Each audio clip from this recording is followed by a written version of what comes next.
my presentation was on the Central Processing Unit, or CPU. It basically consists of three different sections or parts: the Arithmetic Logic Unit, or the ALU, the Control Unit, and then registers, which are basically a type of memory, or the cache, as we just learned. The ALU is used to perform arithmetic operations and logic operations, and the computer then reacts to the results of those operations in order to determine what to do next. The control unit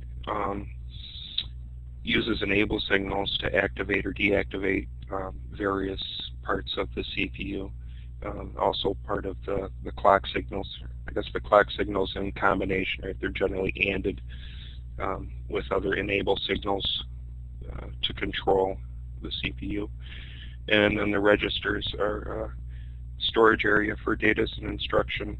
And there's accumulators, which are used to store data, and then the address registers, which can store data and instructions.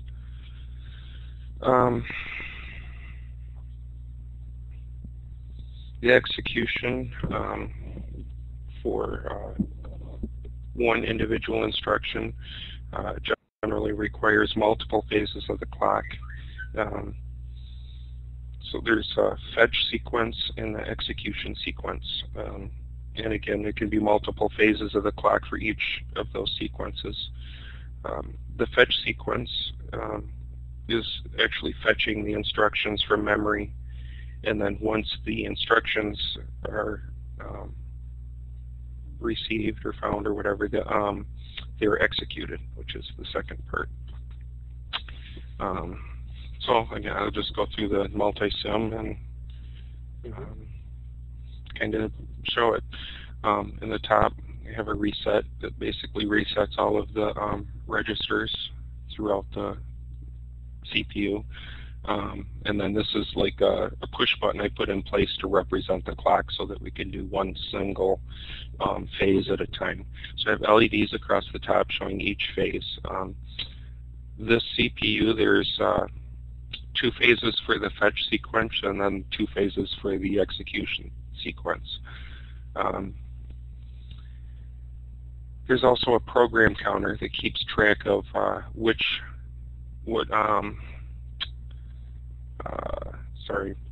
what instruction is being executed.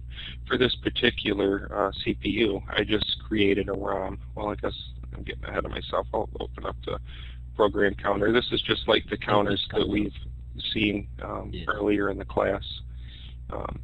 So we have a 4-bit counter that's going to end up sending information up. I just built a ROM, but they could also be RAM depending on the purpose of the CPU. So we have 4 bits coming in here, and then we end up with 8 bits coming out. The 4 most significant bits are instructions, and the least 4 significant bits are data. So from there, that information is passed on to the instruction register. So you can see at the top here we have the 4 data bits coming in, and at the bottom the 4 instruction bits coming in. And assuming that we have the proper clock signal and that this is enabled, that information comes into these registers, and this is where it's split up.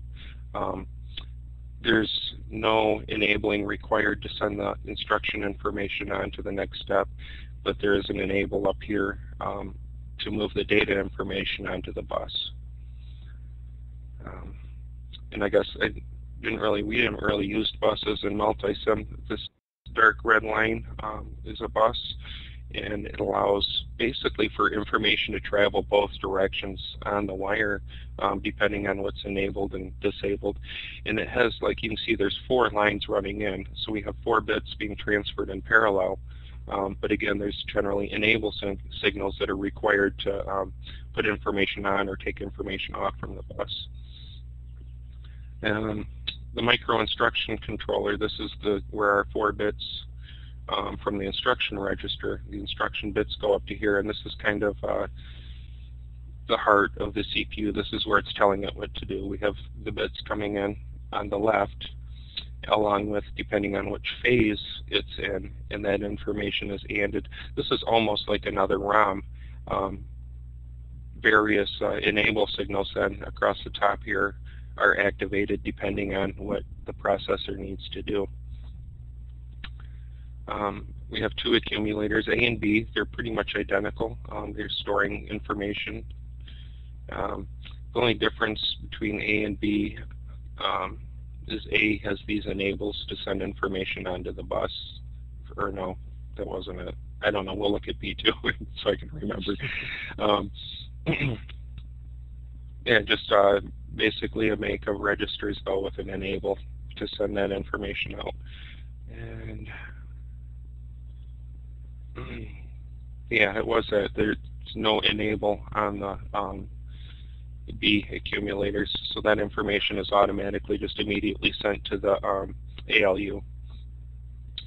And the ALU we have here is actually just an arithmetic unit. It don't do any logic, but this is just full adders or carry ripple adders like we've seen in class also with enable for the output so that it can be put back onto the bus, and then we have an actual output register which is just an enable along with the registers to store the information that's being output.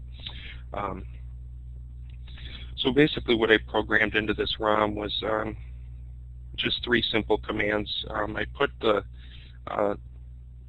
bits for the instructions down here. So the first one is a load data at 0101, and that's actually going to load the data portion, which is the number 1, into accumulator A.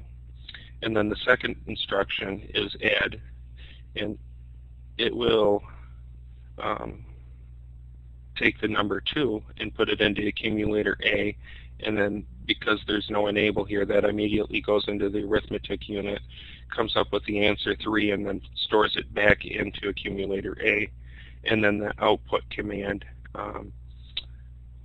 give output 0100, which will transfer then that data from accumulator A to the output. So I guess I'll just go through them. So we have the first two phases are always the same regardless of the instruction that's being taken out. Oh, I didn't hit play on this. Might help. Okay.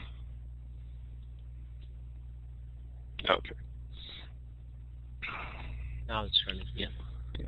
So the first two phases are just getting that data information up to here, up into the instruction register. Phase 3 and 4, again, we're starting with the actual execution of those. Oh, the first one, I put no operation in. I was having some troubles debugging it and stuff and thought that I just needed to run through it with all zeros once to make sure all the registers were in the proper order and stuff. And I don't know if they're needed or not, but I left them in. So you can see when we got to the end of phase 4, the program counter bumped up. So it's going to that first instruction, a load 1. Jeffrey, so the instruction, where are the instructions? You're just microprogramming. You're entering the instructions right now, or it is reading it. There program counter 1, so it executed, or it's pointing to the first instruction. So where is the instruction, or are you again clocking it in there? No, it's hard-coded into the ROM. It's hard-coded. I see. Right. Okay. So and the numbers are hard-coded as well, 1 and 2, right? Well, they're part of the instruction. Like we have 1 coming in, so PC0 is 1000 for coming from the program counter. And as we follow that in, then for this first instruction out, you know, we could follow them down. I'm trying to, but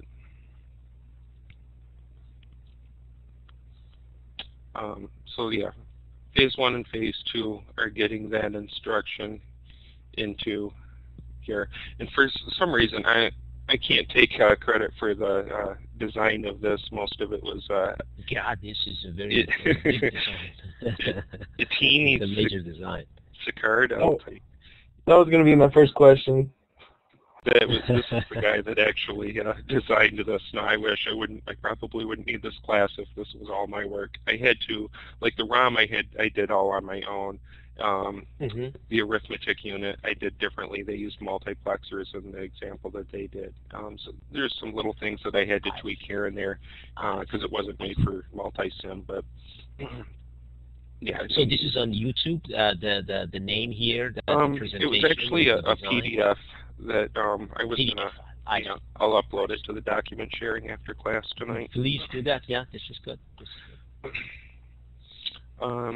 So we have, we're through phase 2. Oh, I was saying, when he designed this, I ended up not using this memory read enable here for the micro instruction.